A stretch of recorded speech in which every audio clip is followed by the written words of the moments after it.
Welcome back to Whence, a Freemasonic podcast featuring research papers and discussions related to Freemasonry. I'm your host, Brother Robert Johnson. This is episode 170. So, in the news, we have some really cool stuff coming out of the Prince Hall Grand Lodge of Texas. It will be interesting to see how all of it pans out. I'm really excited about it. New Masonic Radio Theater coming very soon. And that's about it going on this week. So, without any further delay, we'll go into the paper of the week, Mummies. Mummies by Unknown. 3,000 years ago, King Tutankhamun was gathered to his fathers and hidden from sight, and as it proved, from memory, for 120 generations. Now his rocky tomb is opened, and his mummy is brought forth for investigation, to be x-rayed, to tell its extraordinary story to a race of people which he and his court never dreamed. The gold ornaments on his elaborate sarcophagi are still bright and shining. The wonderful carvings of the decorations of his rocky sepulchre are still as graceful as when made. The multitude of objects with which the royal body was surrounded to help it on its travels through the realms of the shades to the Egyptian heavens are, most of them, apparently in as perfect a condition as when they were put aside. But just what they mean, why they were placed there, and what message they carried from the living to the dead, we have yet to discover. We will discover them. Patient scholars have untangled the meanings concealed in ancient Egyptian hieroglyphics. Deductive reasoning will eliminate the impossible and then the improbable from the various theories advanced to account for all that seems strange and reasonless in this most elaborate laying away of the earthly tabernacle of him who was once Pharaoh in Egypt. And as much without his intent as without his knowledge, we will turn one more page, read one more chapter in the wonderful and vivid story of a civilization which has vanished, a people which is no more. It is not curiosity which makes us try to read the riddle of the past, decipher the inscription on the mummy's case, understand the religion, the philosophy, the political faith, and the daily life of men who lived and loved and died 3,000 years ago. It is to help us understand the riddle of humanity as it is spread before our eyes today. It is to give us some added measure of comprehension of the great why of all life, that we try to learn what other men of other times have thought of the great problems of existence, the mystery of life, the mystery of the universe, the mystery of God. The world has other mummies than those prepared by the hands of the Egyptian undertakers. Freemasonry has her mummies, the dead bodies of her philosophies and her teachings, embalmed in a symbol and preserved in a cryptic sign. For many years numbering perhaps in hundreds, as many as have passed over the tomb of King Tutankhamun. Symbols and mysteries which Freemasonry has preserved have kept inviolate. The secrets which our ancient brethren have discovered. Our Freemasonry, in its organization, its political system, and its ritual claim no such antiquity, but the essentials of this fraternity do go back into ancient times as truths, as much without a beginning, as far as we know, as they seem to us necessary to be without an ending. It is our business to read these ancient doctrines, to unwrap the mummies of Freemasonry, to decipher the cuneiform inscriptions which conceal the old truths, as new today as when they were first formulated by the great teller of all truth. Freemasonry today lays before our eyes mummies of an ancient religion, in every degree she sees conferred upon the initiate. In all our ceremonies of initiation we perform a rite of circumambulation. Most of us perform it as solemnly as we perform it ignorantly, knowing little and too often caring less of its significance. It is truly a Masonic mummy. When loving hands unwind the wrappings, we find within this simple ceremony our kinship of the earliest men who worshipped a higher power, and learn that we have a direct kinship with the first of all religions, circumambulation. A walking around the altar or holy spot is an imitation.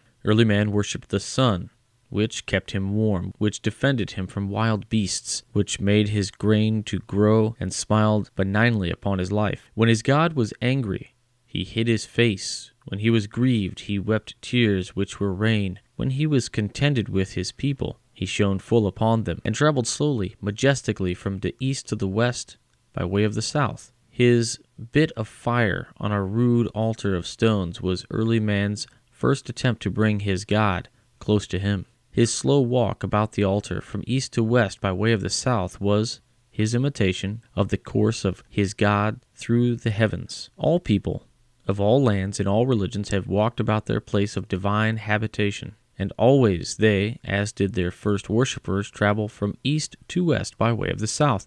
Truly is circumambulation a mummy, concealing in a prosaic footsteps a truth of the heart, which well repays study.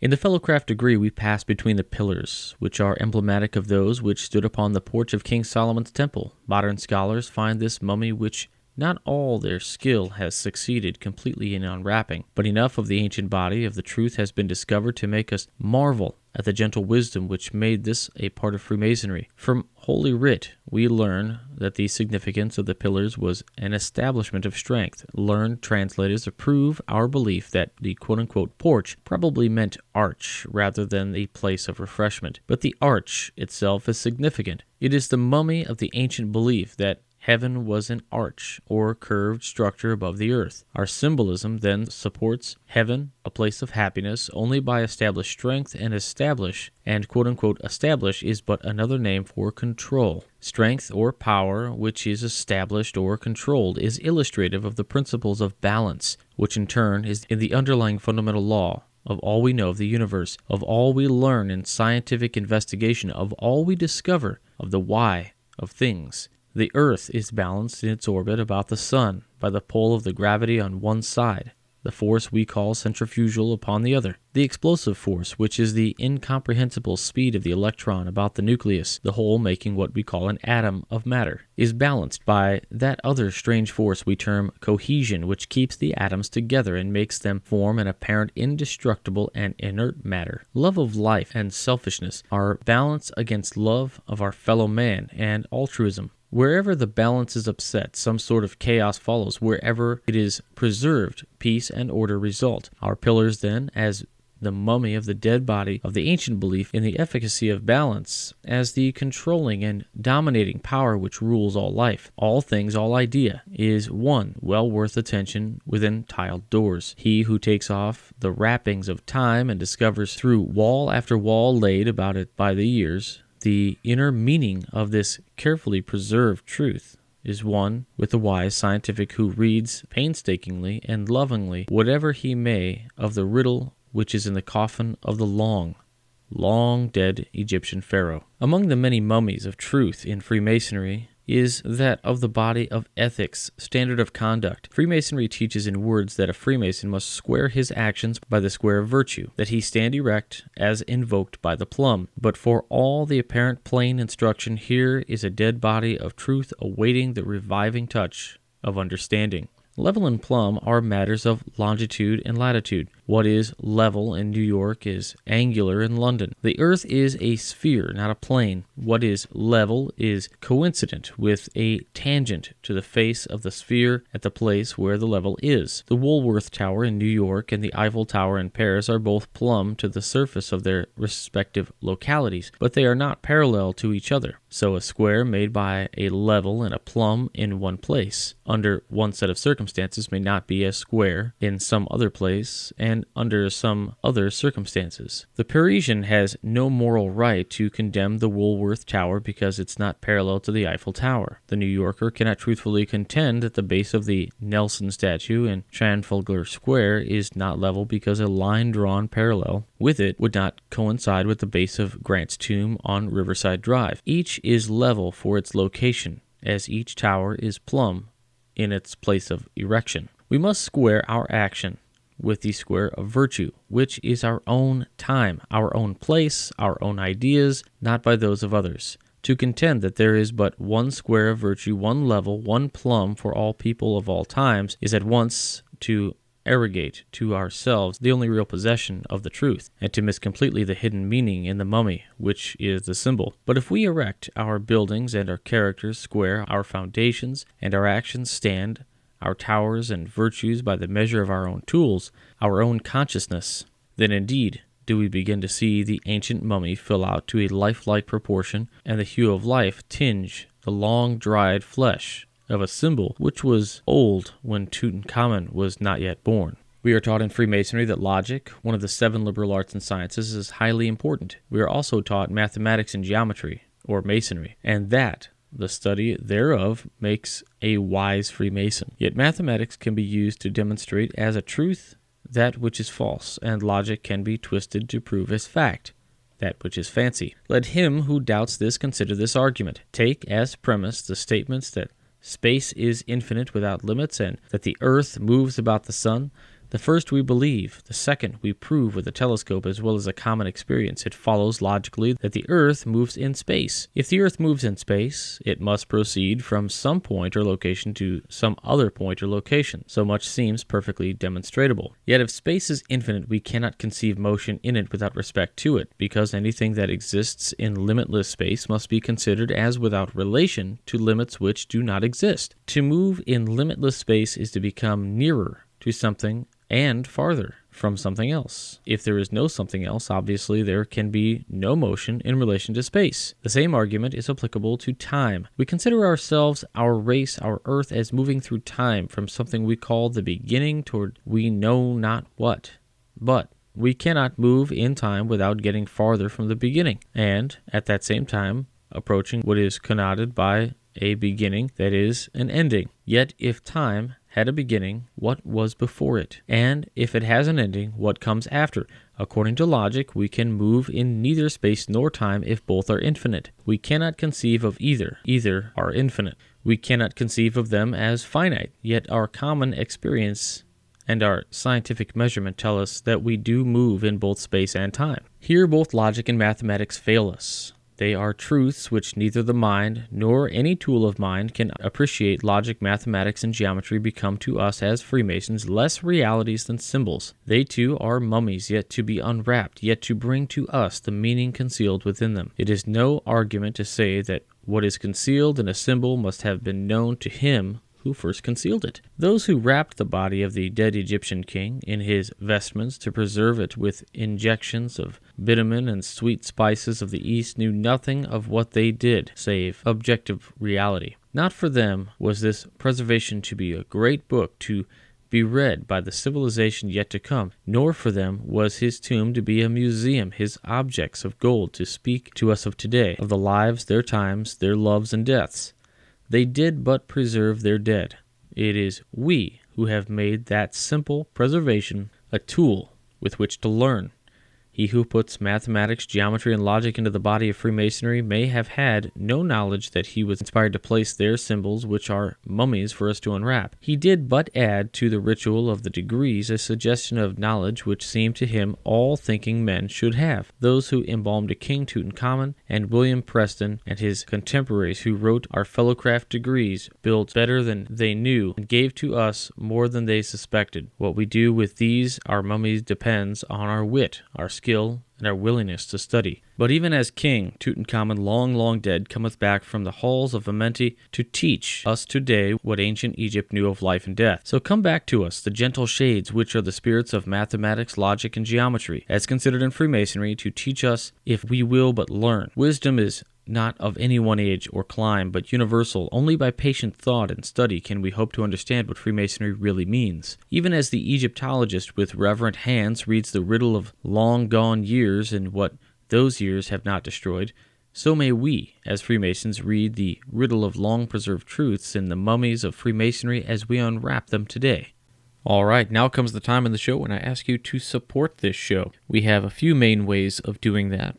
The first and foremost is, of course, our applications for your mobile devices. Whether you have a Windows phone, an iPhone, or an Android, we have an application out there for you. What the application does is allows you to listen to the show, whether it's streaming or you can download it and save it for later and listen to it while you have no connection to cellular or Wi-Fi signal if you'd like even. You can mark your favorite episodes. You can listen while in airplane mode. But the main benefit of the application is it gives you access to all of the papers that we read on the show via PDF so that you can read along, you can read it afterward, you can study it, maybe you want to read it in Lodge. This gives you an easy way of accessing that education. In addition, we also offer a Masonic wallpaper themed for your mobile device each week.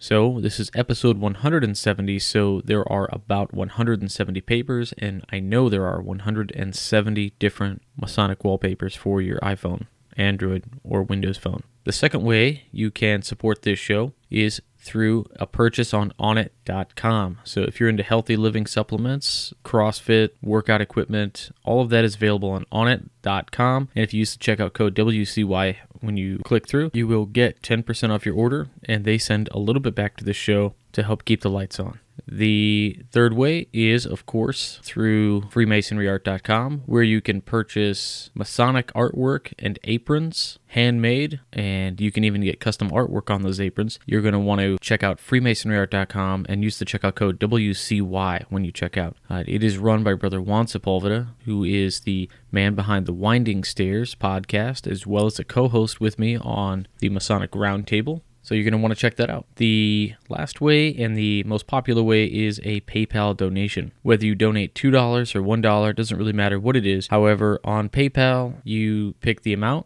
and it just sends it right to the show, and it helps out in a huge way. Next is this week's famous Freemason. I've largely avoided doing U.S. presidents, and this is because everybody knows about them. However, as we get more and more obscure with our famous Masons, I guess you would say I might be taking the easy way out a little bit on this week. So I'm going for James Monroe, born 1758, passed away in 1831. He was the 5th president, serving from 1817 to 1825. His Masonic record is as follows. Though once thought lost, the 18th century records of Williamsburg Lodge No. 6 AF&AM, Williamsburg, Virginia, have been recovered. An entry in the Secretary's minutes of November 9th, 1775, indicate that James Monroe was balloted upon and made an EA, or an entered apprentice, in Williamsburg Lodge. Also, the surviving treasurer's account for the corresponding date indicate that the Reverend Dr. William Yates, a professor at the College of William and Mary and member of Williamsburg Lodge,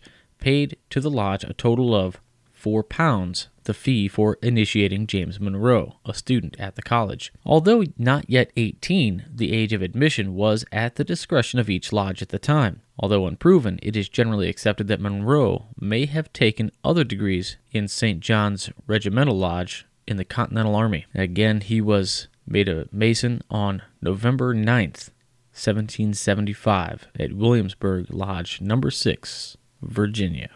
That's it for this week. Please find us on Facebook and follow us on Twitter at Whence. You can check us out on Google Plus at the email address wcypodcast@gmail.com. You can reach me at that email address or at admin@wcypodcast.com. You got to check out the new stuff coming from John Paul Gomez. He's got a new neat paisley tie that came out and is incredibly detailed. It's very nice. And you're going to want to order that as soon as possible, otherwise you're just not going to get it. He does things very limited quantities, so you have to get on it when they release it. So it's only been out a few days, so that you still might have a chance. Please check out the Masonic Roundtable, airing Tuesday nights live at 10/9 Central. This upcoming week, we are going to be talking about Masonic social media and what's appropriate, what's not appropriate, all these kind of things in between. You're going to want to check out the Masonic Radio Theater, which we will have a new episode coming up very soon. It's a comedy, and I think you all will like it very much. And last but not least, don't forget about the Midnight Freemasons. We've been going through quite a bit of guest submissions lately to get a little different flavor in the blog. We've gotten a lot of positives about that, so I'd urge you to check that out when you can. We publish on Mondays, Wednesdays, and Fridays. And that's it for this week, guys. We'll talk to you all next week. Stay in the level. Whence came you? I'm Robert Johnson.